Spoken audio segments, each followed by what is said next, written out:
Ay, oh, mga man, ko ani kong paki. So understanding and so kind. Asan pa kayo gipakiho na ko dahil buwang ko kanta-kanta.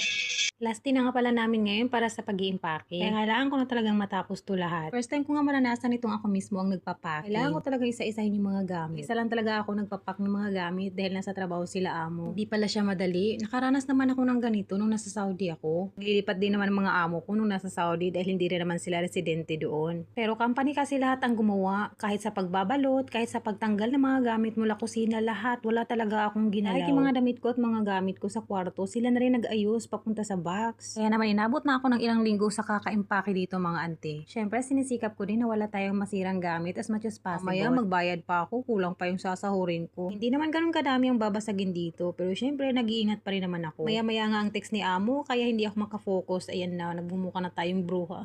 Pero syempre carry bells pa rin yan mga ante. O diba nakuha pang mag-post? O ayan, sige, carry na yan, pwede na yan. Kiti-kiti, jud oy. Syempre music is life tayo mga ante.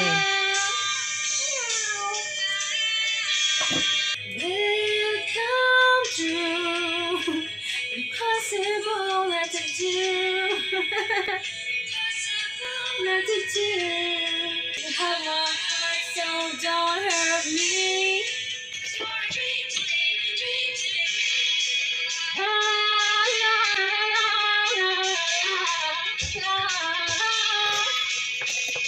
Nakalimutan ko nga pala, marami pa pala akong naiwan doon na kailangang balutin sa labas. Minsan lang din naman kasi tayo nakakapagkanta dito pag mag-isa tayo. Siyempre, pag nandito ang mga amo, behave ang lola nyo. Pati nga sa pag-voice over, nakakawalan din naman ito. Pag wala sila, nakakapag-voice over ako. Mabilisan nga lang, kaya madalas kung ano na lang talagang gusto kong sabihin, yun na lang din talagang sinasabi ko sa voice over ko. Pampalipas oras ko lang din naman ito. Hindi ko alam, para nagiging passion ko na siya simula nung nag-abroad ako. Malaking tulong din naman para hindi mapanis sa mga laway namin dito, lalo pat hindi naman namin nakakausap madalas yung mga amo. Kaya naman pag day off, madalas sa mga bunga nga namin wala ang kapaguran. Pasensya na nga pala sa mga hindi ko nare-replyan sa mga chat mga auntie. Talagang hindi ko na kayang magbukas minsan ng cellphone. Pag nagbukas naman ako ng cellphone, sinisikap ko na rin na makapag-edit or matingnan yung mga videos ko. Alam nyo na.